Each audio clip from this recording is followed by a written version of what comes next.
What's going on, people? Welcome to Throwdown, episode 199. I'm your host, Tony Polanco, and I'm joined by Emilio Lopez. Back in black. Carlos Romero. Cyberpunk hype, man. Cyberpunk hype. Brian Manjoma. These mantis with wigs are hilarious. Brett Murdoch. Yes. And Adam Vale. What's up, people? Global event. Yeah, and of course, we're joined by the one, the only, Mr. Robert Workman. Spider Pig does whatever Spider Pig does. Yes. Oh, man, does he do puddles, though?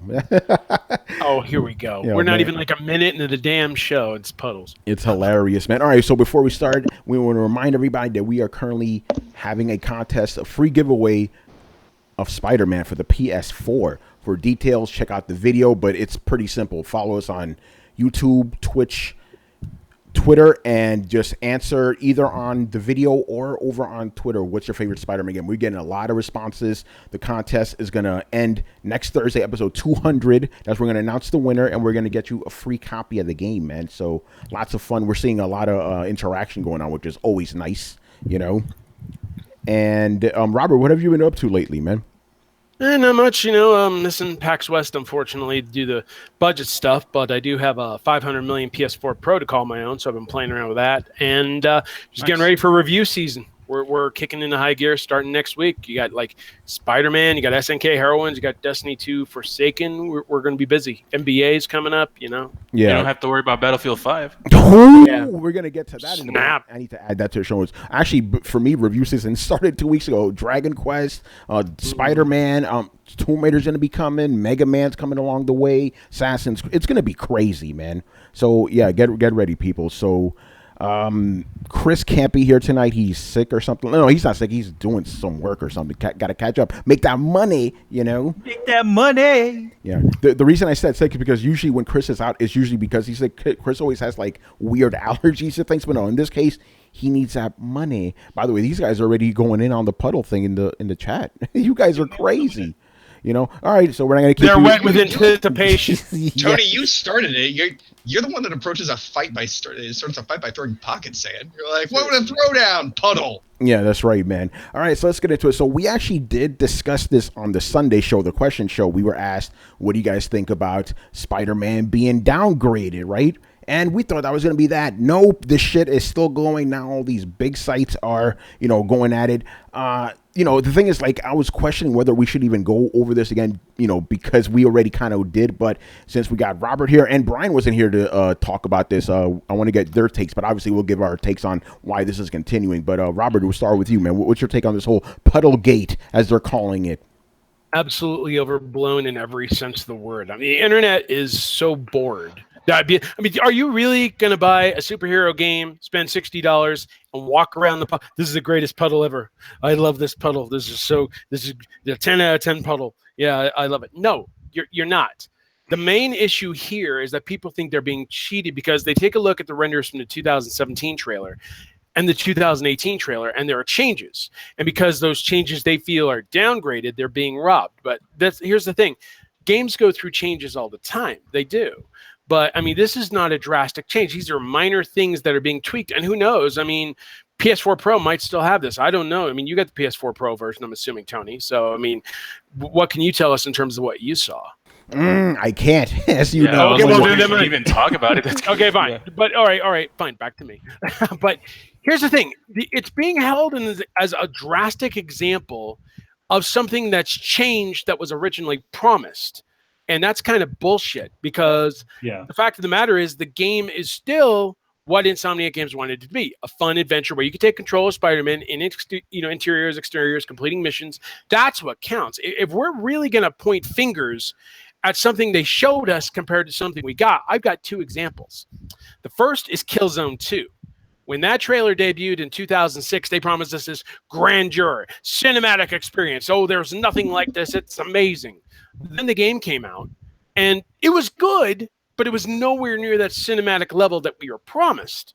And then the second example I've got is even more drastic: Aliens Colonial Marines. We were promised this amazing experience by the team over there that did Borderlands, Gearbox. And instead, we got something that not only shit the bed, but it shit the bed, ordered room service, shit on room service, waited for the maid, shit on the maid, and then shit some more for good measure. So if we're really going to talk about drastic examples, I don't think Spider-Man's the glowing point here. The only reason it's getting all this is because of how immense the buzz is for it. But the fact of the matter is, it doesn't deserve the guff to me. There are far worse examples in terms of graphic fidelity issues or missing puddles than this. Watch Dogs. Yeah, Watch Dogs is another one. You know, That one, it was blowing people's mind with that first trailer. And when it came out, I was like, what was this? April Fools! Oh, you can't drive either. Damn. April Fools! yeah. By the way, I'm not gonna call him out. I'm just gonna say he is one of the founders of Throwdown, and he actually tweeted that Spider-Man is this generation's Killzone 2. I can't believe he said that shit. Are you kidding me? You know, but the thing is, like, you know, a lot of people that are, you know, this was surprising to me. A lot of people that were hyped for the game are worried because of a screenshot. I could understand, as stupid as it is, I could understand if it was just Xbox guys going crazy because, you know, they want to use it as ammo, right? Even though there is some of that, I'm mostly seeing the chatter coming from the PlayStation side of things, which is shocking to me. I'm like, you guys should know better, you know? So it's really, really weird, you know, what's going on here. It's like people are like just taking that screenshot and just going ham, you know? But Brian, what's your take on this, man? Because you weren't here on Sunday to tell us what you thought. This shit is funny. It is one of the funniest things I've seen in a long while. Like, it's like I also don't know where to start. Like, who's actually worse or who's actually at fault?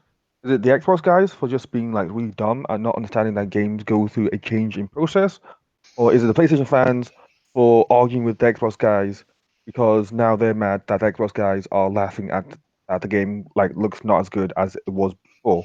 Like, who's actually worse here? I don't know. But either way, I'm just finding the whole thing funny. But on the first go round, like, yes, in the screenshots, it's obvious that things don't look as good as it does. The less puddles. The reflections on the suit seem to have gone, and all this other stuff is looking different. Now, why they did that, I don't know. My guess is the same thing that probably happens during game development. They bring out a game trailer, it's running on a PC with approximation of console hardware. They put it on a console. Oh, it's not as good. Hence, they tweak some stuff to make it look and run well. Fine, it's game development. That happens. We've seen that happen a lot of times. But I don't understand what the response was in that it was a change of lighting. That doesn't account for the stuff that was missing. Yes, it can account for his suit not looking as good. Fine, change of lighting. You can't really hit the suit because the sunlight is being blocked. Fine, makes sense. But the lack of puddles, that's probably because reflections were taking up a bit too much space and costing a bit too much. So hence they removed them to make the game run smoother. Again, perfectly fine. That happens. So Insomniac should have changed what they had said about the situation in that they should have approached it more from, hey, we just felt that the vision changed along the course, hence the game looked different and ended off there. And then you get Xbox guys going at it, which I think is one of the funniest things because I think it all stemmed from the fact that PS guys were all like, "Oh, look at us, we have Spider-Man this year. Look at how great it looks." Blah blah blah. So the PS guys were using it as ammo. The Xbox guys got salty. The Xbox guys found something like unbelievably insignificant to argue about, and now are throwing it back at the PS guys. And then now the PS guys are getting mad about it and like trying to like damage control as much as possible, even though that they're trying to damage control something that doesn't really matter. And it's just the funniest thing I've seen in a long while. I mean, the whole thing is just a bunch of idiots on all sides just looking pathetic, and it's just like, really, guys, like a puddle. Like, we went to the point where a puddle is now a thing in gaming that somehow people care about. Why do they care about it? It means nothing. Okay, the game is going to work, the game is going to run fine, hopefully, and the game is going to look great. And the people that are going to play it are still going to play it. So hence, what's the big deal? Xbox guys, you guys don't have it, so why are you guys like bringing this up? Okay. PlayStation guys, you'll be able to play it, so just play it and ignore them. Like if these Xbox guys are truly beneath you, then why are you arguing with them? It makes no sense. Yeah, but Brett, before you go on, just quickly, Insomniac said that the suit was actually shinier beforehand, right? But they felt that it made it look a little bit unrealistic, so they toned it down. I'm treading water here a little bit here, but I'm going to say there are other suits in the game that are really shiny, and there is merit to what they're saying. Also, and again, just skirting the line here, that big puddle that everyone saw is in the game, just somewhere else. And again, asset shift. As a matter of fact, if you saw the updated screenshot, there's crates in the background that were not there in 2017. They changed stuff around. And then, obviously, as Manny and Brett could tell you, lighting actually does play a big factor in how things change. But as far as assets go, they definitely switched stuff around. They took the puddle away or made it shorter, and they put some crates in the background. But the lighting, again, I don't think a lot of people really appreciate how much that could change things, especially if the suit itself is not as reflective as it used to be before. Anyway, go ahead, Brett. Oh, I was just gonna say to Brian's comment. I mean, that's all well and good, but you have to understand that different people come to the game for different reasons. And so now if you're a gamer sitting there wanting a casual open world puddle viewing simulator, now you don't have that anymore with Spider-Man. And I realize most people want to play this game because of Spider-Man, but I was really looking forward to just casually taking my time strolling through the downtown area looking at puddles. The puddle simulator. That's fair, Brett. That's fair. Puddles. I like puddles. Oh my God. Yeah. I mean, next you're gonna tell me I can't splash in them, and then I'm gonna be like, "Fuck! What's the point? $60 down the tube." Yeah. Oh, you mean like Tomb Raider not having splash? Remember that? There's Carlos. Yeah. Oh man. I don't know. I mean, my thoughts are exactly the same as they were before. It's silly that this is what we're talking about. And again, I wish gamers would put their energy into things that actually mattered. When they rallied against loot boxes, that was a good thing. This is nonsense, man. But somebody put gate at the end of it, Tony. Yeah, that it's is called true. Puddle Gate now, which means it's important. Man, I can't argue with that. It's silly, man, and this makes me think of like the rock missing in Sagat stage. Yes. This is how petty though, I feel like gamers can be at times. Where it's like, okay, does the gameplay good? All right, who gives a shit if the rock is fucking missing from Sagat stage? Seriously. Unless it totally impacts gameplay, or if it's a really big leap from what it originally was, which I do not believe it is. What if it's a really big rock? And then the other thing is, there's also time of day changes inside of the game. There's all these different sorts of things. So why are people are going nuts for a game that they haven't even played yet? I get it. People are worried, like was already mentioned. I actually forgot to mention. This is not a watchdog situation. Seriously, I know people are just paranoid. Like some people are paranoid by the fact that they're getting shortchanged, which is not the case. Like they optimize the game. Oh no. That's literally all that happened. That's literally all that this is. It's a perfectly normalized part of the process that they need to do to make sure that the game doesn't run like shit. If that involves reducing a few puddles, oh my God. It's, when it becomes, there are a few games, like we've all said, that really hit that point where they cross a threshold into being, okay, this is just strictly bait and switch. But this is not that. This is just optimizing the game. And as I've heard from multiple sources, like it's the costume changes, like it's not that they don't have the ability to render a shiny Spider-Man. They can and do render shiny Spider-Man. It's just they changed the base costume. And that's probably because the original costume was a little glossy anyway. If you look at like almost all of Spider-Man's costumes, he's not really a shiny dude. So all this is strictly in the realm of normal. And I'm not sure if it's just people don't have enough to talk about, or if this is tall poppy syndrome, which is my likely bet that Spider-Man is just getting a lot of news, so people want to throw rocks at it, especially for a console exclusive. So again, not only is the game and the process normalized, but the shit talking is also kind of normalized. I don't know why this became important to fucking begin with. Yeah, and we all remember the secret sauce. Like, look, yeah, game or console wars are stupid. and the ammunition, the bombs they throw are stupid. We are arguing about a puddle. This is the definition of stupid. Yep. Yeah. Oh man. Again, there's a couple of things. I don't know if you guys want to go into the whole thing with our friend Kofi. I don't know if you want to get into that or not. But yeah, he did. Yeah. What happened, Brian? Who? It's up to you, man.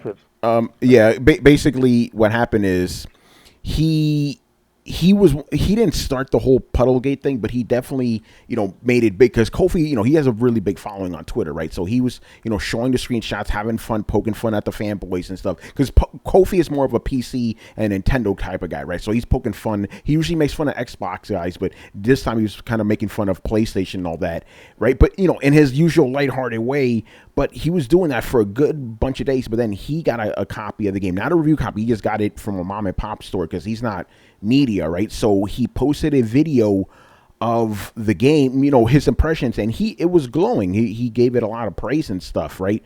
But the video was pulled down. He talks about this on, his Twitter, that he got a copyright strike or something from Insomniac and Sony, right? My theory is, and again, I don't know anything about what happened. My theory is that the content of the video is not the reason why that video got pulled. I think it's because of what happened, on his Twitter profile, right? And this is where I'm like, if you're not media, you don't understand that you have to toe a line when it comes to game companies, right? And obviously they didn't like any of this. Again, I'm just speculating at this point. They didn't like what he was saying, so they may have, pulled it down because I don't know what happened, but the fact of the matter is, companies are very protective of their IPs. So when you say something about a game, especially negatively beforehand, and you have the game before it's out, you run the risk, and they were perfectly within the rights to take the video down too. So I'm not coming at it one way or the other from that perspective, but it is kind of, interesting, and it's also funny just throwing this personal thing in there. Even before I was media, Manny could attest to this too. Sometimes I would get games a little early, right? I would unplug my fucking console. I'm like, nope, I was so paranoid about that stuff, Where did Kofi get the Spider-Man? He has a hookup. Because remember, the game went gold a month ago. Gold means it's actually a physical disc, right? And I remember people. The game. Yeah, people. There are places in New York, as Adam, you already know, that get the game like a week beforehand. This guy would sell it early, and it was over in Jamaica, Queens, but he would charge like a markup, like extra $10. Yeah. But he was like, "Yo, you want this shit early or not?" I was like, "Yeah, I guess so." I remember the last time this happened. I was already media at this point. I got Metal Gear Solid 5 early because Konami didn't send it to me, right? I got it early. Nope, I didn't talk. I could have easily talked about it if I wanted to. I didn't. I'm like, I don't want to take a chance, So pretty interesting. I don't know if you guys want to give your thoughts on that, Robert. Anything you want to say on that? In regards to what? Insomniac and Sony pulling down, press start Kofi's video. Well, I mean, I know some people like this freedom of speech thing, but other people I'm not really a fan of people just raise ire just to be controversial. It's just. I know some people live for that, but I mean, if there's a problem with the game, I mean, they already said they're doing the day one patch, right? Yeah, I believe so. Yeah. Yeah. So, I mean, if you're going to complain about a game before the game is out, that doesn't make much sense. Because the day one patch could come along and then all of a sudden, whatever issue you're complaining about is probably gone anyway. Yeah, but the interesting thing is in his video, based on what he played, he likes the game a lot, right? Yeah. It's just, I believe it was his activity on Twitter that's what really got him in trouble. Yeah, shit talking. Like I said, it's really, if you want to have an opinion, that's great. But when you start waving that opinion around like a big, I'm not going to say it, but you have a pretty good idea what I'm talking about. It's stupid. That's what causes fights. That's what causes people to like question your reputation. It's unless you've got a reason to have that big a beef and to pass it around on social media. If you like the game, then be like, well, okay, there are problems with the game here and there. But if you make the problem the focus instead of saying, well, this game is awesome, you're asking for trouble.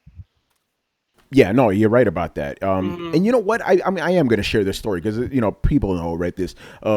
When I first started, right, when I was writing for SU Film Play, I accidentally published my review of Dragon's Crown 12 hours early because it was like It was 12 noon, right? I thought it was 12 midnight. Usually it's 12 midnight, right? So I posted 12 hours early. It was up for 6 hours until I realized I made a mistake. I pulled the thing down and I apologized to the company. I sent them an email and they said it's okay. Don't worry about it.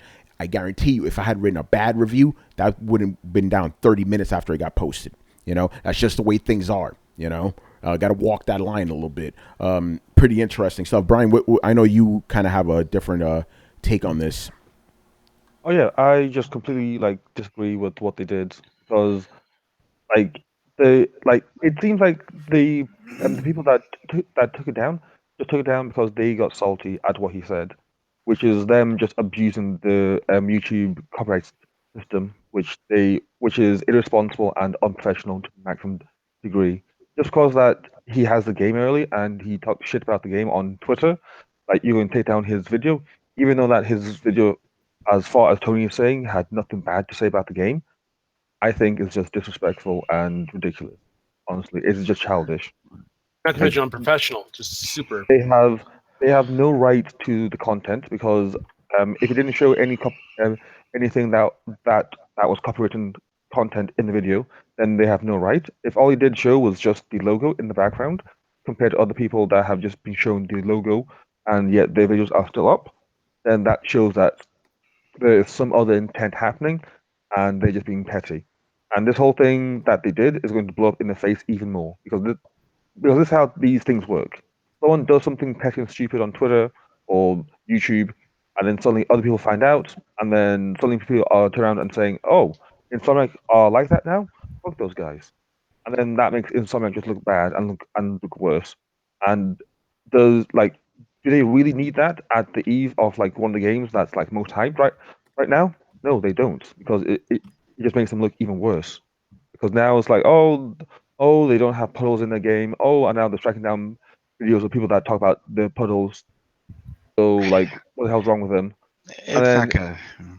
It hasn't really it's not gonna blown get up yet. I don't think it's gonna reach that level, to be honest. Man. It's Spider-Man. Kids love it. Everybody thinks that it's not going to, but then it does. Look at how far the Puddlegate thing just went in the first place. That's true. But it's going to blow over and whatnot.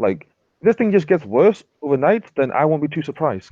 Here's the thing: if more people get the game in and their videos get pulled, then I could understand. But this is only an isolated incident, so I don't think a lot of people. Again, if it was going to blow up, it probably would have happened by now. But Brian, and not to start a debate, I actually disagree with you. I think Insomniac and Sony were perfectly within their rights to do it. Yep. Yeah, they were. Again, remember, it's still something based on their property, so they do have the right to pull it. Maybe the reasons were questionable. I'm not going to say that, but they are within their rights because the video is about their product.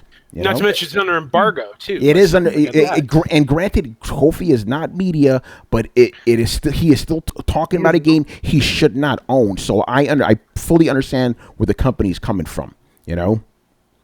No, I'm surprised they didn't contact him asking from where he got it. Yeah, I would. If I was the company, I'd be like, "Where'd you get that? Who sold it to you?" I would be on that ass, plug that leak. Nintendo used to do that. Go after people. They just went straight for the juggler and then boom, just dropped it, and then that's it. I'm sorry, but that just makes them look like assholes at this point in time. They pull down a video with a copyright strike, and that is a wrong thing to do. Because again, unless there's copyrighted content in the video, which I'm sure there's not, then no, they don't have the right to do so. They have the outrage to do so because it's content that they own and it's a game that they've made. But that's about it. That's not a reason to call a copyright strike. They should have just said, okay, hey, you know what? Let's contact him on Twitter or contact him on YouTube, and then just talk to him instead of this nonsense. The only reason why we're talking about it is because they just did not do that. So hence why the whole thing has already blown up. Because if he didn't, then we wouldn't be talking about it. We'd just be like, okay, they contacted the guy on YouTube, and that's it. Yeah, well, the reason we're bringing it up is because Kofi's a friend of the podcast, obviously, and I feel it would be kind of wrong if we didn't discuss it, right? Brian, I guess you and I just, your favorite word here. I have to agree to disagree with this. I kind of, I hate to say it, but I'm just being honest. I side with Sony and Insomniac on this one. If I was in their position, I would do the same thing. Maybe not as harsh, but I would be like, because the thing's like, at the end of the day, these people are putting out videos of a game that's not out yet. It's kind of ruining the marketing. You know what I'm saying? So you can't, Like, if he showed footage, then yes, they would have a right because that stuff should not be shown yet.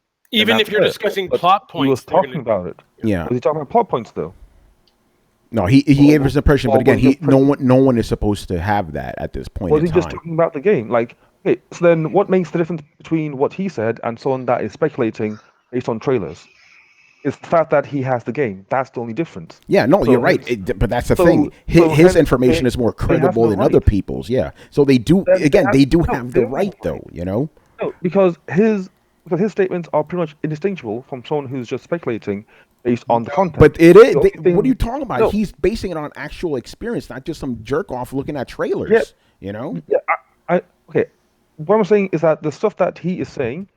Someone can be speculating and saying the same thing, but Brian, it doesn't matter. He played the actual game, But Tony, that's what I'm trying to say. Like, the only difference is that he has played the game, and I don't think that's that the key difference. That is the main difference. You can't dismiss that. Then they have the right to strike someone's channel down because he's played the game before he was meant to.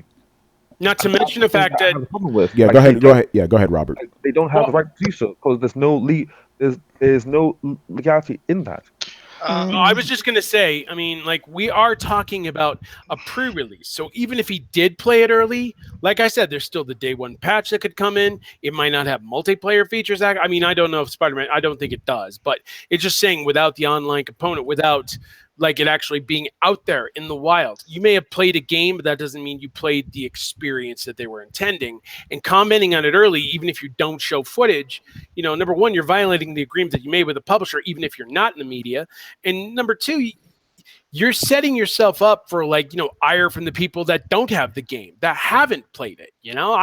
Tony's played it before we did, and I'm pissed at him. Would we do, or would we think the same way? Let's say, for example, someone watches a movie ahead of time, or someone somewhere they got a leak version and they watched, and then they posted a YouTube video. They got monetized, spoiling the movie. Let's say the Avengers, the new Avengers movie. Someone posts a spoiler video today about the new Avengers movie. Would you be fine if? I could put this in metaphor that it already is in terms of legality. Like look at stock trading, right? You can speculate all you want about what's going to happen and talk about those speculations all you want, but the second you know for a fact that thing is going to be happening, if you act or talk about that, you could be convicted of shit like insider trading. They've already exploited the morality of the idea of the difference between knowing and speculation, and it's trust me, it's been battled out. Like they've got the shit down to the nines, and I think that's the main difference here.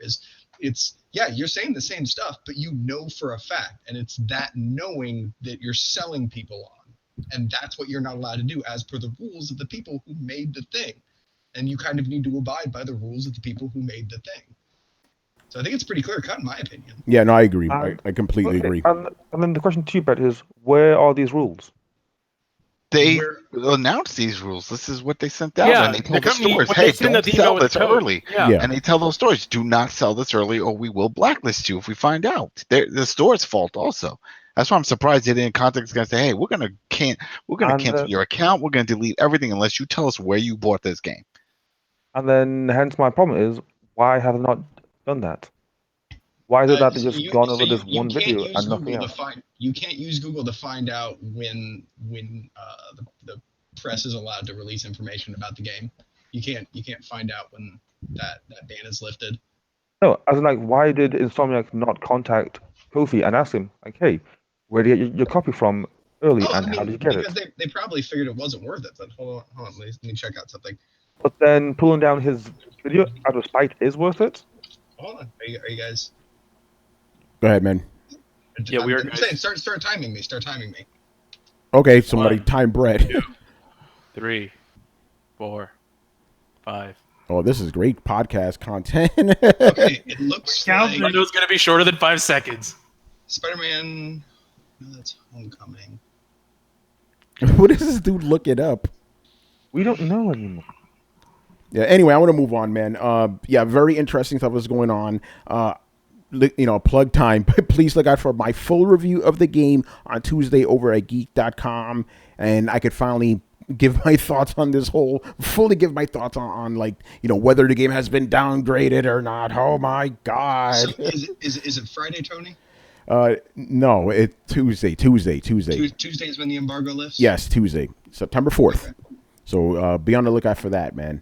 All right. Okay. Yeah. That was my point right there. Like, it's going to take about 2 to 5 minutes to figure out when the embargo lifts. For you could have just asked me. By those rules. Yeah, but I was trying not to ask you because not everybody knows a Tony. Yeah, no, but you're right about that, Brett. That was actually a news thing that came out 2 weeks ago when the embargo was going to lift. So the information's out there. You could have easily abided by the rules, but again, he's also not pressed, so he's not. Yeah. He is not obliged by anything to uphold that date. But at the same time, he should know. He's obliged by holding a copy. You are completely obliged to the date. Yeah. Don't apply to him because he is not part of that system. But if he was sent the code, if he was sent, he wasn't sent it. He bought the game himself. Like he bought the game from a person. He got it.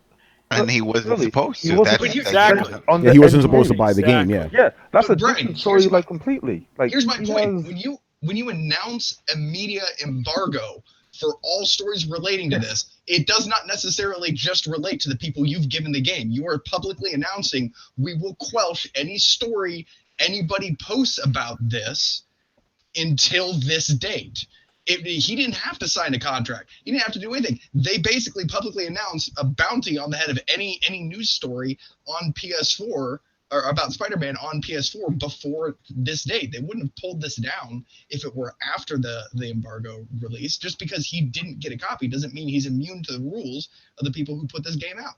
By getting the copy in his hand, and I'm sure it's buried in the user agreement somewhere, he cannot put out a story about this game. They can't stop him from playing it. If somebody wants to sell it, they can go after the seller, but they can stop him from putting out a story on it. That's my point. And again, and it's probably also a blanket thing that happens when you put these things out anyway. Who's to say that I don't the way the algorithms on YouTube work, it probably just blanketly blocks anything that involves Spider-Man. As far as that goes. Because he was complaining that other people have been posting up screenshots of the actual start screen, and which is a lot more content than he did, and their videos are still up. So this is them targeting Kofi's video. So it's not like, it's like a blanket thing that's happening. No, it's just him.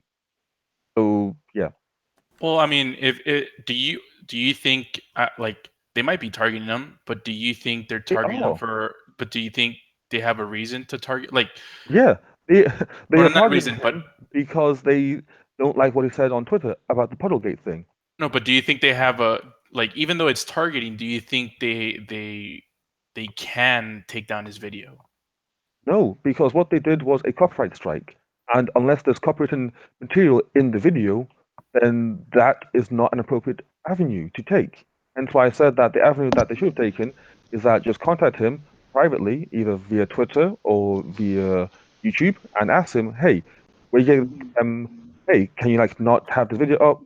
Please take it down because we want to make sure that everyone gets. No company does that. Experience. How many times did we get demonetized for shit? Yeah, they don't tell us shit. No one cares. And that's why I think that Throwdown is in the shit list of every company, man. Yeah, pretty much. They never tell us. They never give us any warnings. That's just how it is, man. And again, knowing that's the fact, you got to learn to abide by the rules because you shouldn't be surprised. I know he isn't surprised this happened, but if you get a game early, you should know. If you post your impressions, they may take your shit down. So just be aware, Anyway, go ahead. The last thing, I don't want to move on. Yeah, this is definitely the last thing. I think this is a perfect opportunity to mention that we have a Spider-Man contest going on right now. Yes. So they haven't taken that video down, Exactly. So if you want to get a copy of the game, go search our YouTube channel for the Spider-Man contest, and you can find out how to apply there. We'll be announcing the winner next week before the game comes out. Yeah. All right, man. So, okay, this next story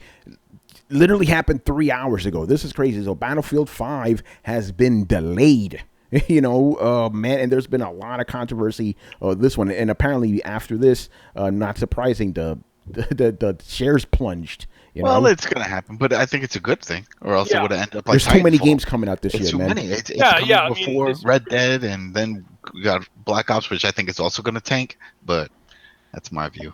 Go ahead, See, Robert. They learned something when it came to releasing Battlefield 1 and then releasing Titanfall 2 right after.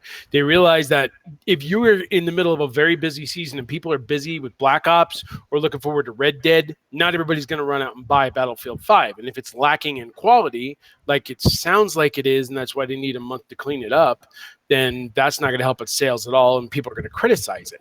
They want it to be on the level of Battlefield 1. So I can understand. It's like when Activision delayed Spyro the Dragon, the Reignited trilogy. It should have come out this coming month, but instead we're getting it in November, and it's going to be the game that Toys for Bob wanted it to make. Just because a game is delayed does not mean it's the end of the world, although for EA, obviously, business-wise, it tanked a little bit because people were concerned that Battlefield 5 didn't have the confidence level that they were looking for. But I still think moving it out of the way of Call of Duty and Red Dead Redemption is the smartest move they can make. Right in the middle of those two, it's gonna get screwed. Yeah, no, I agree. It's like there's just too many games coming out in general, so it probably would be smart if they release it in the spring, and maybe it can make the game better. You know what I'm saying? So yeah, no problem with that. I mean, granted, I don't have any stake in this. I don't care about Battlefield, but I don't think it's a bad thing. But it is kind of interesting how the shares just plunged as soon as the news came out. Is anybody here even looking forward to playing this game? I wouldn't mind playing it. I was. Yeah, not anymore. I mean, I'm a Red Dead man, but I'll still play it. Sure. Yeah. I think a lot of people are like, Red Dead's going to be the game. I remember seeing somebody saying, "Oh, why didn't they delay this game until actually no, it's like no, was it? It was coming out in October, right? Yeah. Yeah. No, forget. Yeah, they're screwed. Yeah, no.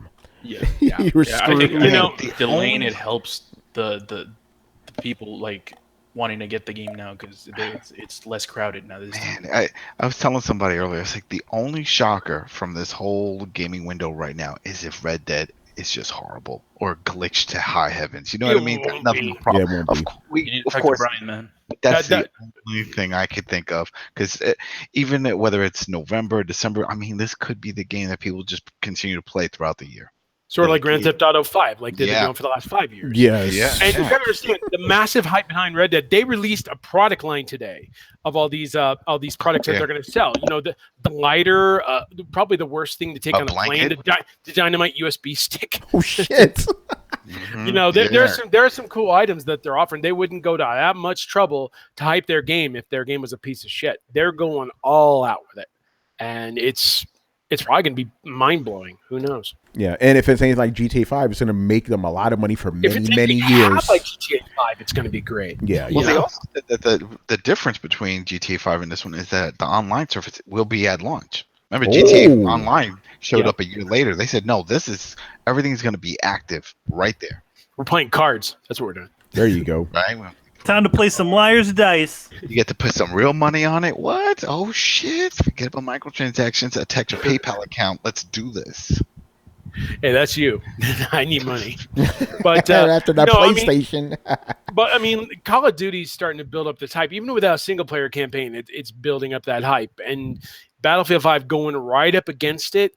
I mean, even if Call of Duty does tank, it's going to make a ton of money, and it's going to take out of Battlefield 5's audience, releasing that close. So November seems like more ideal time because by then everything will be calmed down with Assassin's Creed and Red Dead and Call of Duty, and maybe it'll be able to find its audience right before Super Smash Brothers snatches it again. So yeah. By the way, they didn't give a hint as to when the game is going to come out, right? Like we don't know, like when the game's actually coming out.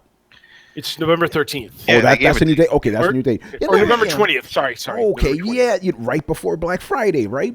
Yep. Okay. You know what? Yeah, It's going to hurt them, though. It's going to hurt them, even that window right before Black Friday, because there's a lot of games that are on sale. That game will not be on sale. That's going to be a new release. But it's going to be a hot seller for people who want to buy something. It could be a super hot seller if Call of Duty sucks. You know what I mean? Because people are like, well, I want my shooter this year. Battlefield has a Exactly. Has a campaign, has its, their own version. There's been a lot of crappy Call of Duty games that people bought, so. Call of Duty. Let's not bring up ghosts ever. Okay. Oh man, they had the dog though. Where's my man. dogs? Where's my dogs? They Literally, got- they they had got dogs. But I mean, sometimes pacing something out for a delay pays off. Like I really think Spyro and Battlefield are going to benefit better being in November than they are in October or September. I think by giving us something more excited to get something excited about in November, it's really cool. Plus, September is going to belong to Spider-Man or Shadow of the Tomb Raider. So I think we're covered in September. So Yeah, September, October on lock. oh yeah. Not to mention all the indie games I'm going to pick up between now and then. Holy Assassin's Creed also. Assassin's Creed is dropping. Odyssey's looking good. Yeah, it really is, man. It plays great too, and I'm really looking forward to Valkyria Chronicles 4. Very hyped for that game. Valkyria Chronicles. Yeah. And then of course Mega Man 11. This is gonna be a busy year. This is gonna be a very busy year. Oh, This year. Yeah, Crackdown was. Why you gotta go there, man? Why you gotta go there? Come on, man. Oh yeah, This is- Forza too. Yeah. It's yeah, Forza. Forza Horizon 4. It's like pizza, right? There's Forza. no T in there. Yo, man, and I just got the X on my TV. Oh That's just shit. gonna be crazy. I'm gonna get on On that Game program. Pass. Pay like $30 and get one. There it Yeah, is. see, Robert, you're not the only one spending like money on systems. This guy bought the X, man. I'm gonna be eating mac and cheese the rest of my so- life. Oh, and Fallout. Let's not forget Fallout's coming soon. So That- Carlos- Yeah, that's right. Oh, I can 76. forget about that. So- yeah. I haven't that's forgotten. gonna be the thing that Battlefield runs into. Oh. Carlos, did in your head did you hear this? Ooh, you know what? You know what now? Tony, You know so what? Tony, Yeah. Tony, wait real quick, because one of the other news that came out about Fallout was that it's not going to have an offline mode. I know how you are about strictly online shit. That's interesting because I saw a thing today where they said it is gonna. If you want to play by yourself, you can. So, Yeah. You can, you have to but be it's online. still online. You're still going to be online playing by yourself. Okay, that's But fine. Whatever. Yeah, I could deal with that as Still long- PvP. As long as somebody can't fuck up my game, I don't care. Oh, they could fuck up. Actually, hold on. I read a little bit about the PvP. It's actually I interesting read. that they're doing it.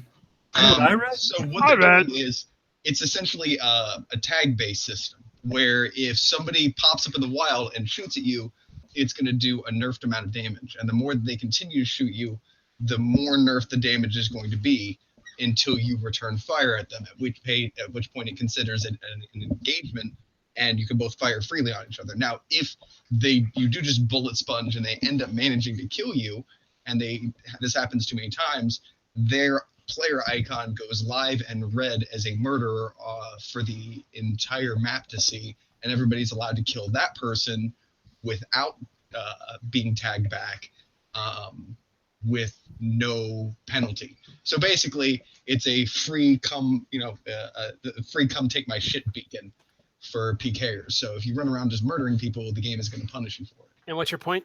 I want to go around and murder people. I mean, in game. I'm not. Yeah, in game. Yeah, very. Oh, no, you can. Most of the time, you'll run up in game and shoot at somebody, and and they'll shoot back at you, and you'll have a fight. But in Tony's, for Tony, if you don't want to fight other players, you don't have to. If you don't want to play with other players, you don't have to. You can just kind of ignore them, and they won't be able to. Yeah, Tony's good at ignoring people. Yeah, I am. Oh man. Hey, we forgot one more bit of good news with this whole Battlefield business. Oh yeah, go ahead, bro. Soul Calibur 6 now stands a chance when it releases on the 19th because nothing's going to go up against it.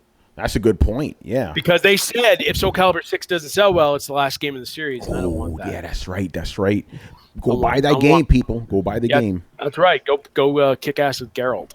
There you go, man. There you go. Geralt of Riverdale. Yeah, but headed back to Fallout, I mean, it's going to be online focused, but it is nice that you could do the single player thing because I'm not going to trust anybody come to my camp. Screw that. Get out of here. I've set traps. My house.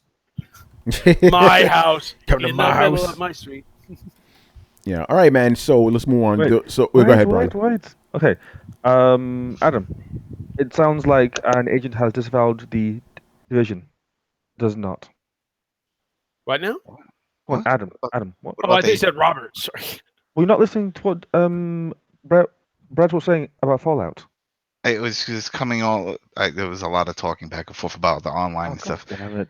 It was just a lot. So my wait, joke, wait, man. wait, so you can go rogue, is what you're saying? Yeah, Okay. that's the whole joke. Man. They're doing the whole rogue thing, and that's what's going to happen. A lot of people are going to do it because I remember when they first announced with the division. I remember they showed the whole rogue thing. Like, but my friends won't do that. They're bullshit. They're going to do it. Everyone's going to fucking do it. And then they're gonna start bitching just like they bitched in this one. But like, well, how do I fix that? Well, you just gotta get better gear, and then you can, get the Banshee or whatever, and then start working on that and prevent it, and then just have a good steady group of friends. But there's always gonna be somebody, especially if you have something they want. It's just gonna happen. So get ready for it. Gonna give it to you. Yep. Gonna give it to you. All right, man. Let's talk about Cyberpunk, man. They finally released the footage, and I want to get you guys' take on it. I made the same face Paris did when he walked out of that. I was like, shout out to Paris. You actually got to see it, right, Robert? No, I did not. I didn't get one of those cool statues. A friend of mine went on our team, so I was like, because I'll remember, like, what was it? Danny from Gamertag Radio got a video of Paris.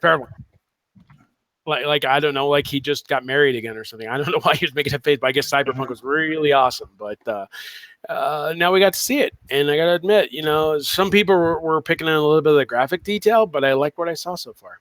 It's weird. It's weird when you have a place called Night City and you see it during the day. I think that's the biggest thing that people have been complaining about. But that's like old school. Also, like a lot of the old school people from the original game too talking about that.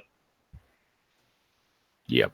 But it looks nice, and one thing I have to say though, I'm glad that CD Projekt Red also prefaced it and literally put a big old fucking warning on it for people to be like, "This is not a completed game." Well, that shit was watermarked throughout the whole trailer. They literally started the video with it. So when they show the better footage next year and it's altered, they can't give any shit and they can't talk about puddles. They're like, wait a minute. There was a puddle in the street corner last time. How come the design of the city has changed? The only thing I really kind of want, and I know it's not what they're going for, but I kind of want a third person mode. The car goes in third person. Yeah, mode. I was about to say you can do it in the car. Thank you. That's my biggest complaint about this game. God damn it. Come on, like you're gonna put all this, you're gonna do all this. There's a character creator. You can do all this stuff with your stupid character, but you barely see them. Like you'll probably see them in a cinematic, right? But that's it. Do you not see that problem?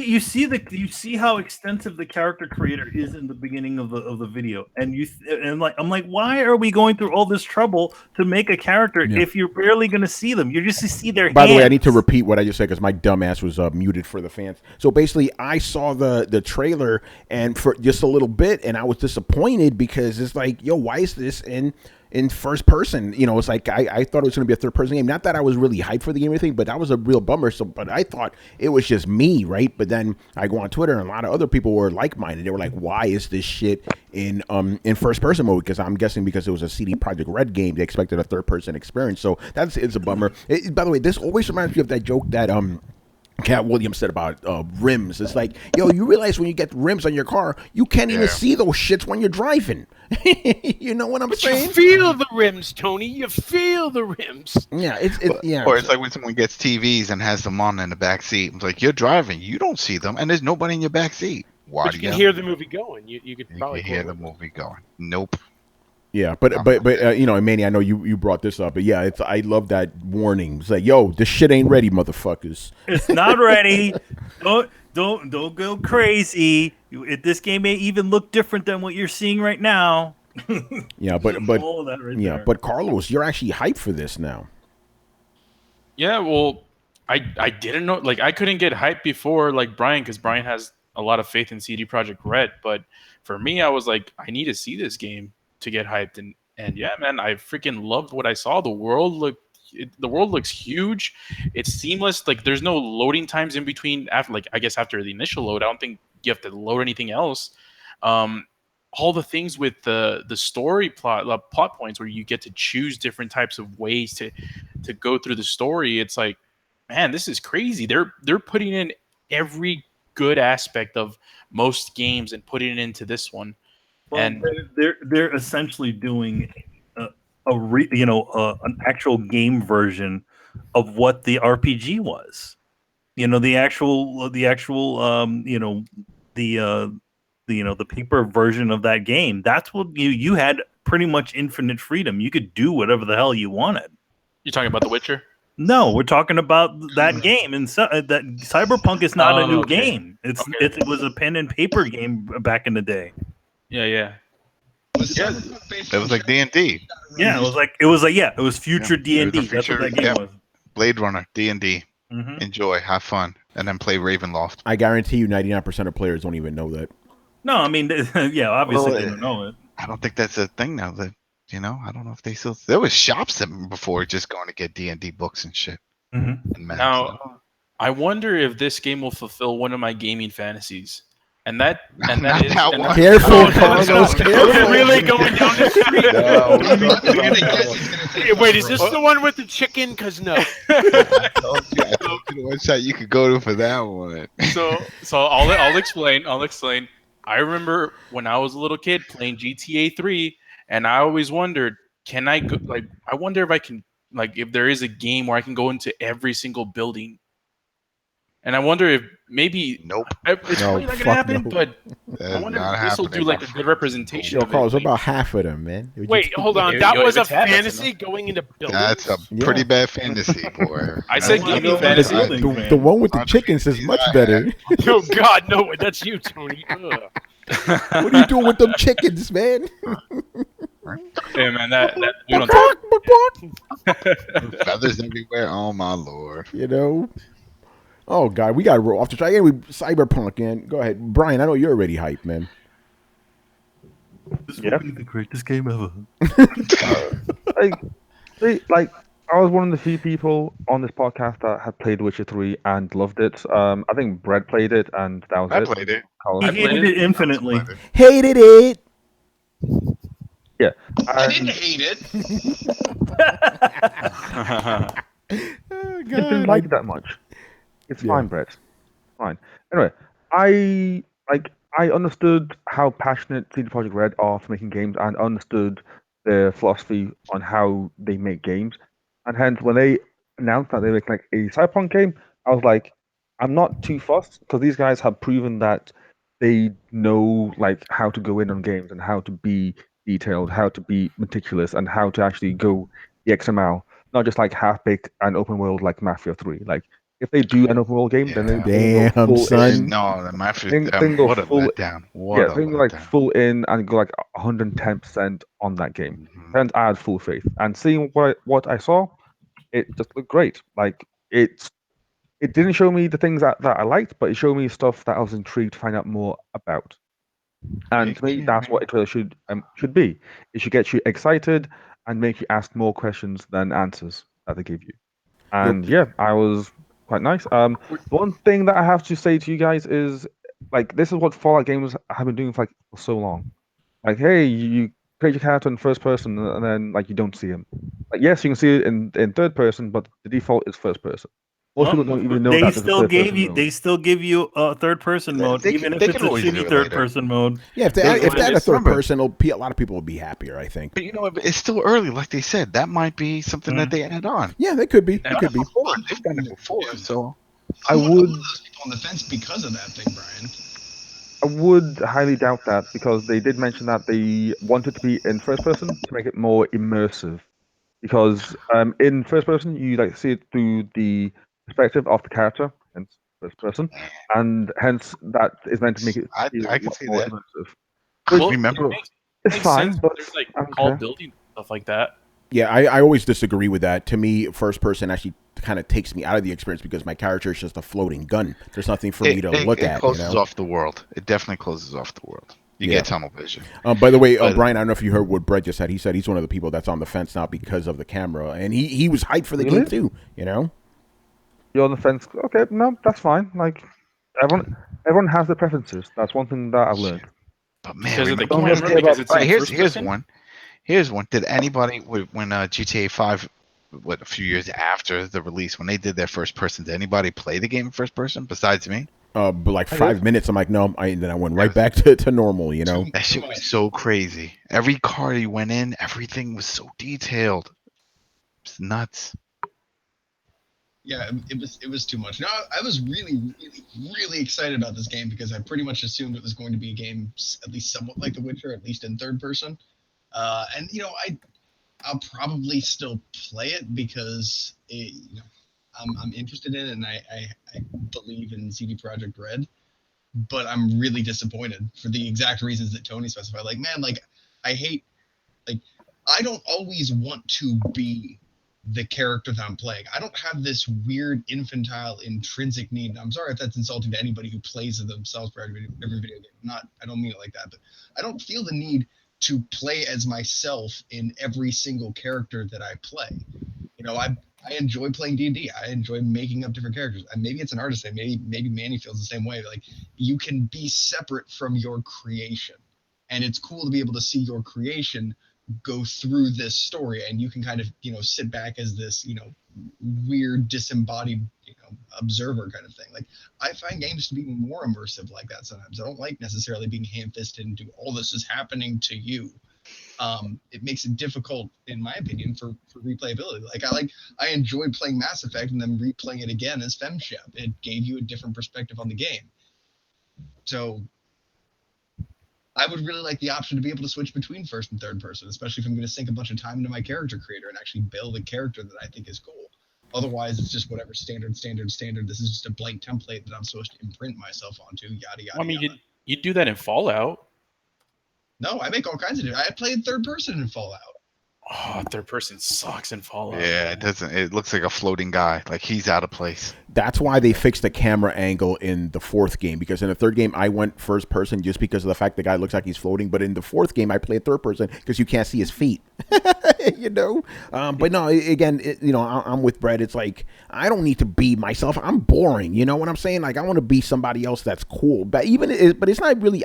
Putting myself in that. I'm controlling somebody else. We talked about this before. It's like when you play a game, are you or are you the character? I'm like, no, I'm controlling the character. So yeah. But the thing is, like for me with Cyberpunk, even though that is a kind of turnoff, I didn't have this game in my radar to begin with because I'm not a big fan of Cyberpunk itself, the genre, and from the little, I'm just being honest. From what I saw, I'm like, oh yeah, typical Cyberpunk stuff. A bunch of people with prosthetics, and the world looks dirty as shit. I'm like, okay, it's a Cyberpunk game. I guess I shouldn't be surprised, But the little I saw looks very nice, and I'm wondering. And here's the thing.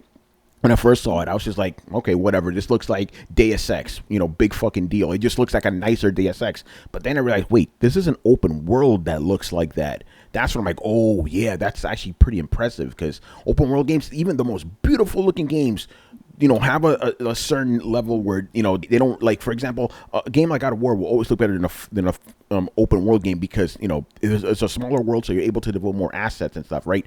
This shit looks fucking legit, and I don't think, I could be wrong about this, but it looks like what we were showing is like the next gen version of the game, if you know what I'm saying. This looks fucking tight, That's not enough for me to get hyped about the game, but I will give CD Projekt Red, those motherfuckers make pretty looking games, man, But no release date for this, obviously. And my question to you guys is, will we get Puddlegate with this shit? Motherfuckers are gonna come out here doing these stupid comparisons, Well, you still have people that are mad about what happened on the Cyberpunk social accounts. When they said that, what was it? There was a tweet, something like, how do you assume their gender or something like that? Oh, that's all. I'm not getting into that right now. That was insane. I'm just saying there are people that were still holding that against the company, and they're kind of downgrading Cyberpunk as a result. Yeah, that's kind of silly. Come on, guys. Over a tweet, really? Yeah, I'll tell you that. That's stupid. Over a tweet, really? Look at the game. Let the game speak for itself. Don't worry about the social media aspect. That's dumb, But yeah, I understand the hype. I'm like, I'm not trying to watch no 48-minute fucking video. Get out of here. It's like, can you do a condensed 10-minute thing, please? I was surprised you could drive in the game. What happened? Carlos. I was surprised you can drive in the game. I just remember, I was watching it and I thought, okay, you're just going to have to walk everywhere because that's what I'm kind of used to in open worlds. And then I'm like, oh, shit, you can drive.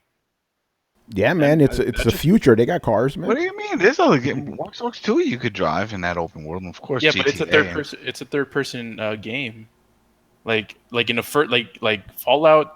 Like if Fallout had cars, that would blow my mind. Yeah, I know what you're saying. Because you're used to first-person open-world games not being able to drive. That's what you're saying, Right, right? Yeah, exactly. I got you. But You know, no, like, can where's drive. my horse? Where's my horse? Yeah. To be honest, it should have been consistent. Driving us in first person too. You know what I'm saying? That consistency is a little weird. You know, Well, you can switch. They give you a couple of seconds in first person in the driving mode, or you can and then switch. Yeah, Okay. you can switch it. Okay, here's so there the- you go. but That's fine then. It's kind of stupid. It's like, why can you switch into the car mode and not switch it either the other one? Yo, man, how come when I'm driving a car I can see the third person, when I'm driving the person I can't see it? By the way, another crazy thing about the game, when you were driving, there's a set piece. It's a fucking set piece in an open world where you're driving and you're shooting at the people that are chasing you, or you were chasing them. I forgot what it was. But like, they were chasing you, right? Yep. Yeah, it's a fucking set piece in an open world game. Like, how fucking crazy is that? Ooh, Xskull got a point. You could drive in Far Cry games. That's first person. That's straight up first person. Yeah. You can drive in Dying Light. That is also true. All right, there you go. Yeah, Carlos, screw you man, guys. That's- poking shit, man. Poking holes in your shit. You know, you can't. You know how it is with gamers, man. Oh yeah, Cyberpunk. We'll see what happens, man. All right, moving on. You go ahead, Brian. Last word. Just hype. One movie. I'm with you, Brian, on the hype train. Hey, listen, Brian doesn't usually get hyped about anything, so this is good. You know, Because the game's actually good. he's usually a cynical Brit about everything, but so this is, Cynical. I just don't like crap. Then in that I case, just like games that bore me. yeah. you know what? Then you're probably gonna like the next game that got revealed this week, because Yeah, but we'll get to that in a bit. I thought that was next. My bad. No. Sorry.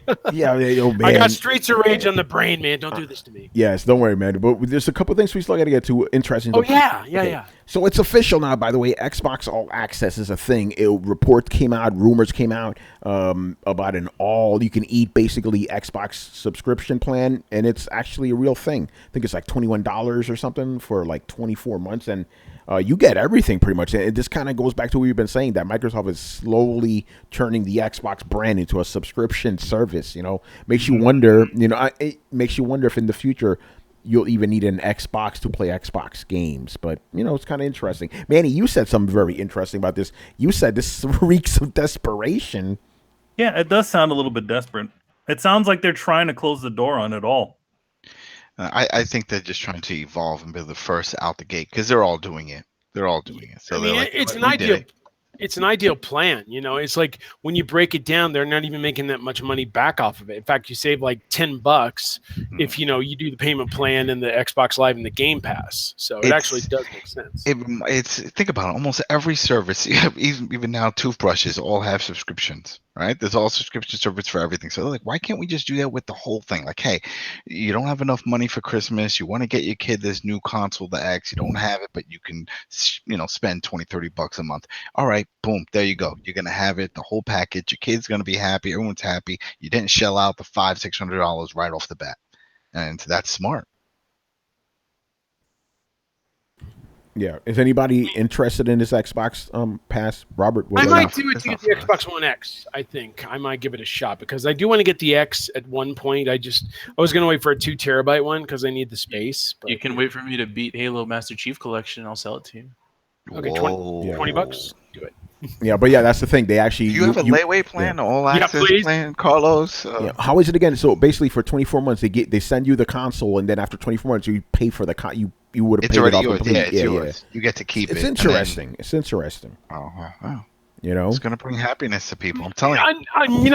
I noticed some comments on there. Like I did something on Twitter the other day, and all the people like, well, if you can't afford a console up front, you shouldn't be trying to pay for a console at all. I mean, I'm like, guys, that's what the plan is for, to help people who can't pay $500 up front for an Xbox One X. I mean, it makes sense in terms of like, not everybody has an elaborate budget. I don't even have an elaborate budget, and now I'm in debt because, the PS4 Pro. But it's a plan that's put in place to bring in people that normally can't afford that type of gaming. And, it's got the Game Pass thrown in. so they don't have to worry about going and spending $60 on something new. They have access to stuff like Forza Horizon 4 and Sea of Thieves and Halo Master Chief Collection, so it makes perfect sense. Or even the casual. If someone's like, yeah, I stepped away, there's too much going on, I don't know what to get. It's like, oh, well, for that money, yeah, why not? I could do it. I could $20-some and I'll have that and have all these games. It's always updated and I don't have to pay anything extra. Okay, yeah, I can do that. And that's what they're going for. Now, it remains to be seen if it actually works. We'll see after the holiday. I'm sure there's going to be all kinds of deals and things going on, so let's see. Yeah, there's only two downsides to this. Number one, they're not sure if everybody can be approved on the credit plan.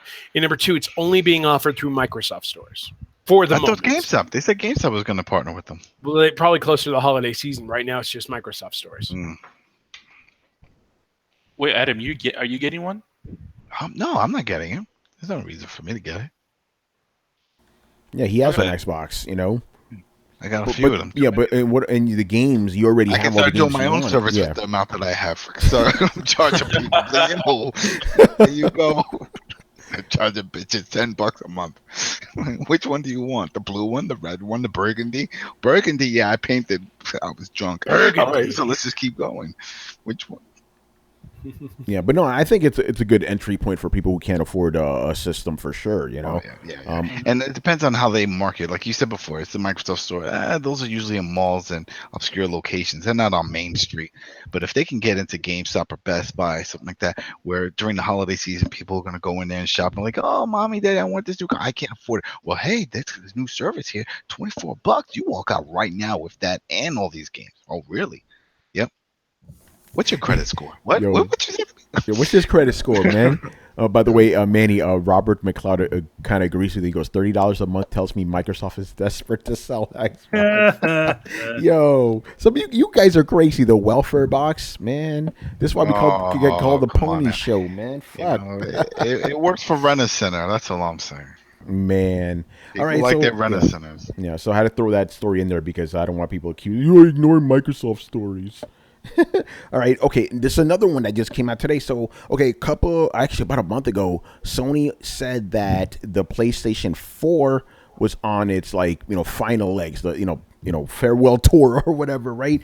Now today they're saying that you're not going to see the PS5 for another 3 years. So that's a long farewell for PS4.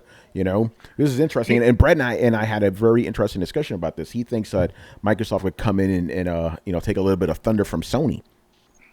Well, I don't think that Microsoft's going to let their failure stagnate for another 3 years. Let's just be fucking honest here and call a spade a spade.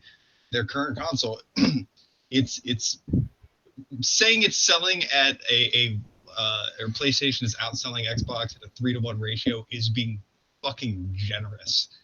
So even though it's a financial success in terms of market share, it's not a critical success. And the longer this sits in people's minds, the longer it's going to cement their entire, at this point, there are kids whose entire childhood has been dominated by Sony. So Microsoft's key play here has to be bring their new console out. And they've already hinted around, they've already talked about games that are going to be launching with their new console because they're trying to build faith. And I don't think that they're just going to let 3 years pass by, and if Sony is saying that they're 3 years out from their new console, especially with Microsoft having tested the water with multiple SKUs of consoles, they know that if they beat Sony to market and Sony just comes out with a new console, they can just come out with an upgraded console. And then if Sony comes out with an upgraded console from there, they'll come up with a further upgraded console. They don't give a shit. They're going to try and rush to market to garner some of that market share. And they had such critical success that when they got out a year in front of Sony, that I can't believe Sony would allow that to happen. But it makes me a little worried unless they're strictly lying to us, which is entirely possible. Mm-hmm. I fully believe that, Microsoft is going to have their next gen console ready well ahead of that. See, I think what Microsoft is going to do first is work on their game input. Their game output rather, because one of the biggest problems that we've seen with the Xbox One X and its introduction is that there's not nearly enough games to take advantage of it. We were promised, the new Crackdown, the new Scalebound, the new Fable one's heavily delayed, the other two got canceled. So I mean, they're in this hole right now. Then they're trying to get out. They bought all these studios, Compulsion Games, Ninja Theory. They bought them.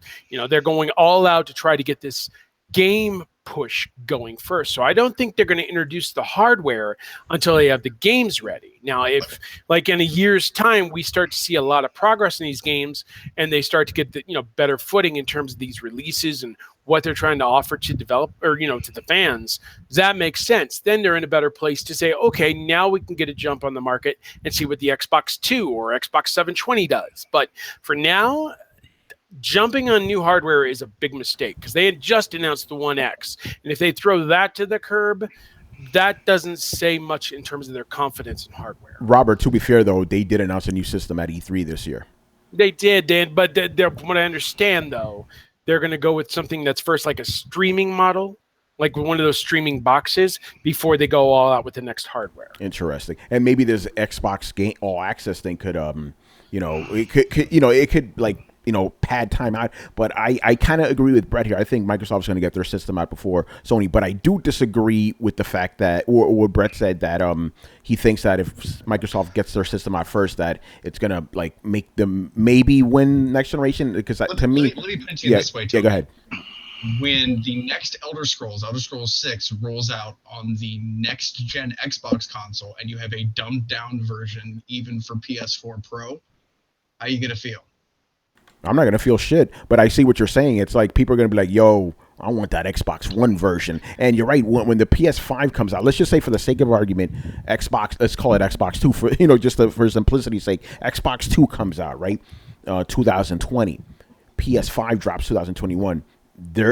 Even if PS5 does well out the gate, which, Sony never has good launches. Let's just be honest.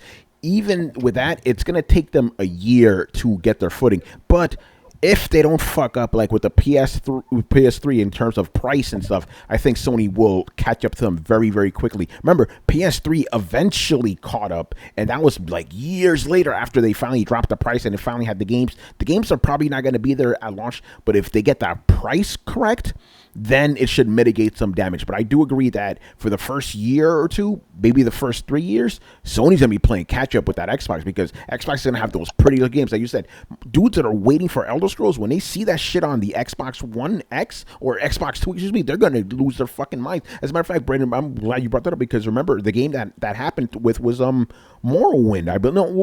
Oblivion. When people saw Oblivion on Xbox 360, they lost their shit, And then when it came out on PS3, obviously it looked like crap or whatever. But yeah, that's definitely going to help out Microsoft. But I think in the long term, Sony's going to catch up, because like I always say, Sony is the most recognized, outside of Nintendo, obviously, brand for gaming. So it'll catch up eventually. I'm not really worried about that. Barring a big fuck up on Sony's part, Yeah, I mean, now Sony, and if history taught us anything, even if a company does get the jump on Sony, that doesn't necessarily mean they won the market. And all you have to do is take a look at the Sega Saturn to see that.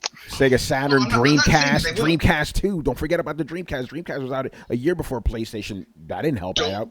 Don't misinterpret me here. I'm not saying that Microsoft is going to take the next generation because of this. What I am saying is this. If you're sitting in Microsoft's boardroom right now, and there's a big fucking whiteboard on the wall that says, how do we capture the market share that we used to own that is now in PlayStation's pockets?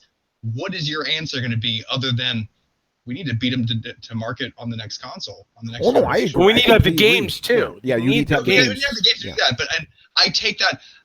What I think is that whole Elder Scrolls thing, when they said, the next one's going to be coming on the next generation, that was Microsoft starting to lay the groundwork.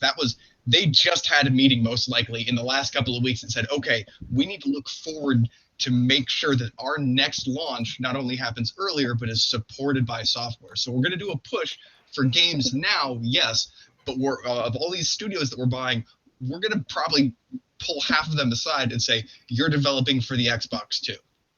So that we have 14 launch titles that everybody wants, and we can have prettier multi-plat titles. And if we can do that and get ahead of Sony, then we have a good chance of capturing a very large percentage of the market share that we used to have.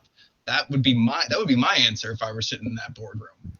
Yeah, no, I agree. And that's probably what drove them acquiring all those studios. Because yes, they want to see games, but you don't just see Microsoft like they're going to two-bird one stone it. They're going to realize if we don't have the games now, we don't have the games to launch a new generation, and we need to have that too. So we're going to start parsing out our resources to make sure that they're not just going to blow their load on a bunch of Xbox One games and then be caught with their pants down for the launching of their next gen system, which they're already planning. I don't think that's going to happen. Yeah, no, I agree with that. I think Sony kind of showed their hands a little early. Now Microsoft will be like, oh shit, because they're already working on a new system. I think with the Xbox system will come out before the PS5. It'll be interesting. But yeah, I was gonna say Oblivion. The next Elder Scrolls definitely gonna be on that for sure. Wherever Division 3 is where I'm going. There you go, man. See, it'll affect us even here on the Throwdown. It'll make us. Right. You heard it here first. Hot 97. What? Dude, if they got the hot new pretty Elder Scrolls and Sony has the retard version, I'm going Xbox, bro. There you go. I'm not giving I don't know how to say. I don't. Gaming due to brand loyalty. Fuck that shit. No, man, they don't show loyalty to us. Fuck them. Fuck them. Yeah, I go where I'm happy. I don't fucking know any. I hate that shit. Same thing with teams and stuff. I have a bunch of teams that like, how could you support, New England Patriots? You're from New York. But I don't give a shit. Randy Moss all day. What the Tom Brady? I don't care. Those are my people. That's what I like. Shit. Giants, they play in Jersey. Don't give me that loyalty shit. Fuck Jersey, man. All right. Let's move on here. All right, Robert. It's time, man. Here we go. It's time. Here we go. Okay, now, yeah, we're all talking about the new school coming out and all that shit. But I'm telling you something. When a sequel to a game series that we haven't seen in 24 years rolls around, you pay attention. Streets of Rage 4 coming from .emu and the guys who worked on Wonder Boy: The Dragon's Trap, that remake. It is coming soon. It doesn't have a release date, but it features a very bearded Axel as well as Blaze from the Streets of Rage series. It looks very beautiful, hand-drawn animated, looks like, just like Wonder Boy. Is it with the inline skates in it? What? Skates. The inline, we don't we only revealed 2 fighters so far. Yeah. Oh. But I'm excited for it. I mean, how long have we been waiting for an actual Streets of Rage 24 sequel? years. Yes, yeah. I mean, wasn't there was a fan project that was supposed to come out in the late 90s and it never happened. So this is actually happening. I'm thrilled to see this. Yeah, this was my favorite news story of the week. I lost my fucking mind. And it's not one of the things I remember Streets of Rage fondly when I was a kid, which I obviously do. But I still play Streets of Rage. Like Streets of Rage 2, I play it every so often. The game is just fun. So when I saw this, I lost my mind. And I'm going to tell you something fun here. Obviously, we can't disclose our source, but we actually hinted at this. We knew about this for a month now. We're at Throwdown. Manny actually threw something in there for you guys, and nobody caught it because I was obviously hidden. Basically, when you asked us a couple weeks ago, it was like, hey, what Sega games do you want to see brought back? We were like, hey, how about Streets of Rage? We already knew it was coming. And we even did a pause. Yeah. We even did a pause on it. Yeah, no, but I'm happy about this. I absolutely love the animation. I do want to address the criticism, because people say this game looks like a cheap Flash game. They said it looks like they didn't put any effort into it. It's like, guys, do you realize how much work goes into hand drawing all these cells? That shit is hard work. Plus, it's still early days yet. I mean, they still have yet to reveal more fighters that are going to be thrown in, because there's room on that cover. If you take a look at the cover in the end, there is room for additional fighters to be thrown in. We're still waiting to see other stages in the game. We're still waiting to find out if Yuzo Koshiro is involved with the soundtrack. Yeah, he kind of hinted he was. Okay. But he didn't confirm it. Okay, because the reason I'm glad you brought that up, because some people, were hitting me up like, hey, listen, I'm not buying this thing. He's not in it, but I guess we don't have confirmation of that yet. He just says I can't comment on that. Okay, because he was. Listen, I know people remember Streets of Rage for the fighting mostly, but that music really made those games, man. It really did. I'm hyped as shit for this. I can't fuck. Like, that thing was 59 seconds. I saw that trailer so many times, bro. Mm-hmm. I am ready. I wish Chris was here, because he's hyped as fuck too. Yeah, we were talking about in the ARC podcast, and we were excited as shit about that game. It's just, yeah. Tony didn't have time to sit through the Cyberpunk trailer, but he sat through this trailer 48 times. Yes, exactly. Priorities, man. It's real right now, man. Streets of Rage 4, are you kidding me? This is great. And not only that, but another long-lost franchise resurfaced as well. Yeah. We're getting Onimusha Warlords coming in January 15th, Xbox One, PS4, Nintendo Switch, and PC across the board. But this opens up potential for Capcom to bring back other series too. I'm talking about Dino Crisis. I'm talking about Beautiful Joe. I'm talking about Maximo. All sorts of possibilities. They already did Okami. They did Okami. I miss Maximo. That was such a fun game. If they bring back Beautiful Joe, I'm losing it, man. I'm gonna lose I'm right it. there with you, Tony.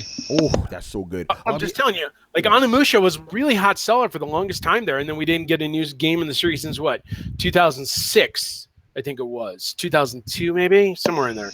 But it's been a while. I heard this was a remaster. Yeah, it's a remaster of the original, but with a better analog control system. They're doing like the Resident Evil thing where it's not tank-like, unless you want it that way.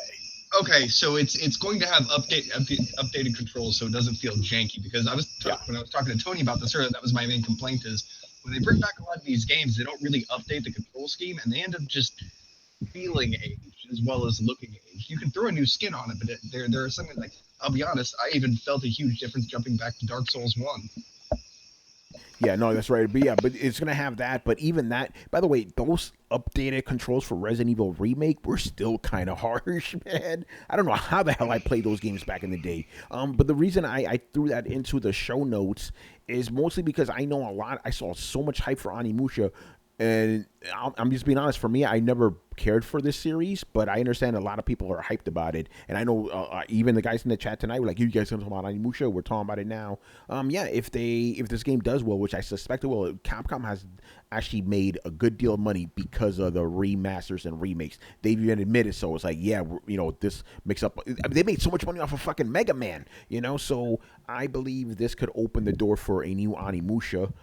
Which would be good, I think that's what they're planning it out for. I think they want to see if there's appeal for an Onimusha 4 because they can't keep making Resident Evil games forever. They need to lean on their other franchises. I mean, look at the excitement that came when Devil May Cry 5 was announced. Yeah, exactly. There is potential there with their older franchises. That's what I'm saying. If they did that with Onimusha, then they could easily do that with Dino Crisis because that was another great series that didn't get the appreciation it kind of deserved. I mean, 3 went to space, whatever the fuck that was about, but the first 2 games, really cool.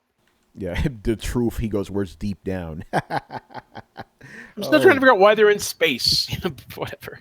Yeah. Don't franchises go to space to die? I mean, that's what the 80s movies taught us, right? Like Jason X. Leprechaun goes to space. Hellraiser in space. No, then Leprechaun went to the hood and he came back. That's right. Jason went to the hood, too. Man. So go ahead. I know we constantly joke about it, but why the fuck, with all of the public interest, have they not tried to resurrect Deep Down? I think they're taking their time with it. I mean, they said not every one of their franchises makes the money. I mean, look at Marvel vs. Capcom Infinite. They put a lot of potential in that, even though they cut the budget in half, and it tanked on them. So they're a little nervous about what they select. But then, of course, you got Okami making a good amount of money again, and you got the Mega Man Legacy collections doing well, including X. So they're starting to bounce back from that. I mean, I don't know if we'll see Marvel vs. Capcom again, at least not for a few years, but we're starting to see other franchises kind of gain interest again, and I kind of like that. I mean, well, it almost feels like it's attained like the Last Guardian type status. Like it's one of those things that people would still be hyped for, even if it were re-announced. Even if it took 10 years to actually come to market. This is one of those games that gamers have wanted to see. And I feel like even if over at Capcom they had canceled it, halted all production, still on the IP, that they'd be looking at it and be like, do these motherfuckers keep talking about Deep Down? We should probably make a game. Or it could just become their agent, but at least they had footage of Deep Down, you know what I'm saying? Why? Yeah, but that's the thing is, why would you let something that already has so much hype already pre-built around it? Why would you just let it go stale? Even if you were originally afraid and then that shit went viral, but like, okay, start putting money back into that project. Why would you just let it sit on the shelf? Yeah, well, remember, Capcom doesn't have an infinite amount of money, so I think they're just putting their money where they know they're gonna get the most return. But I do think they're gonna probably come back to Deep Down eventually. But right now, they probably don't feel it's financially worth it to put a lot of eggs in that basket. You know what I'm saying? Yeah, I mean, they want to go with reliable stuff they know that's going to make money. Like Resident Evil 2 Remake is going to sell like hotcakes when it comes out next year. Easy. So, I mean, if there is enough quality work put into a remake, and it sounds like that's what's happening with Onimusha as well, especially on the Switch, that's going to sell like hotcakes too. By the way, Robert, I just realized that if they would have put Marvel vs. Capcom Infinite on Switch, it probably would have done better, man. Oh yeah, and not to mention, why not a Marvel vs. Capcom anthology? If they've still got a deal somewhere in place with Marvel, why not bring back the games we want to play? They brought back Ultimate Marvel vs. Capcom 3. It makes no sense. Yeah, dude, I've been asking for X-Men vs. Street Fighter for years, man. Please put that in a compilation. We did get the collection, so that's a step in the right direction. Yeah, but yeah, Darkstalkers, please. Yeah, Darkstalkers, man, bring it back. I think. That game didn't sell well. That's the thing. The remake didn't do so well, so that's why Capcom even said like, oh yeah, because this remake didn't do so well, and the Marvel vs. Capcom remake didn't do well, we're gonna stop these for a little while. But you released that on Xbox One and PS4. You watch. I mean, if they do Xbox 360 backward compatibility on it, sales will pick up again. Yeah, just put it on Switch. Put everything on Switch is gonna sell. Yeah, bingo. Yeah, come on, just put it on Switch. Easy. Yeah, because Nintendo guys, they'll buy it up, man. It's crazy. I mean, hell, you saw even like the smallest games are making money on Switch. Like Blossom Tales made 20 times more money on the Switch than they did on Steam. Wow. Yep. Man. Shit ton of money. By the way, since I have you here, Robert, what's your take on that? Why do you think games that have been out for years, months, years, whatever, had middle success do so much better on Switch? What do you think the factor is there? Accessibility. People be able to take their games on the go. It's not everybody has a Vita, so not everybody has, a comfortable with the 3DS. With the Switch, they could buy a game, play it at home, or play it on the go. I mean, that's one of its biggest features. That's why it's selling so well right now. Because people don't have to take a break or put everything in one of those big gaming cases, like the games case, to get their gaming on portable. It's convenient. And with a lot of the indie games, there's appeal to just sit down and play for a while and just relax, not have to worry about high-end graphics or do I have to download 25 gigabytes of data? It's convenient that way. Yeah, no, that's the main reason I'm asking. I'm like, because is the portability the key factor here? Because I kind of still have a hard time understanding why these things. But I think it's because I'm looking at it from my perspective. I don't take the Switch out of my room. It stays docked. Yeah. So I'm like, why am I going to play Cave Story on this show when I played it 5 years ago? Because you get back into it. Yeah. It's like, why would you play Freedom Planet again? Because it was fun, and now you can take it with you on the go. See, you say that, but then whenever you see these polls, and even on Nintendo sites, like people don't play undocked. Majority play it docked. So it's like the factor might be there, but that's not what they're using it for. By the way, but when you say majority, it's only like 2% more that play it. Yeah, mode. But it reminds you of like backward compatibility. Everybody wants it, but then when you actually look at the numbers of how many people actually play those old games, it's low. Yeah. So you say that, but then they introduce something big like Modern Warfare 2, and all of a sudden, boom, there you go. Yeah. Not even. No, are you kidding me? I went to GameStop and they're sold out everywhere of $20 versions. Yeah, it's $20 versions. That's crazy, man. But I got mine for $2. I'm good. Brian. Yep. I just want to throw my 2 cents for Deep Down. That thing was actually a tech demo. Like they never talked about any gameplay, anything about that. They're just like, hey, here's all this cool tech stuff that we can do with like the new engine that we're making and all sorts. So in actuality, Deep Down was never really a game. It was more just Capcom showing off like the new engine that they were working on. Where is that new engine being used? Hold on, Manny. It just so happens to be that they have released a Resident Evil game, and with a new in-house engine, the RE engine. Because prior to this, like last gen, and even with Monster Hunter Worlds, they're using the MT framework. So possibly Deep Down morphed into the RE engine, which is being used for DMC5 and RE7.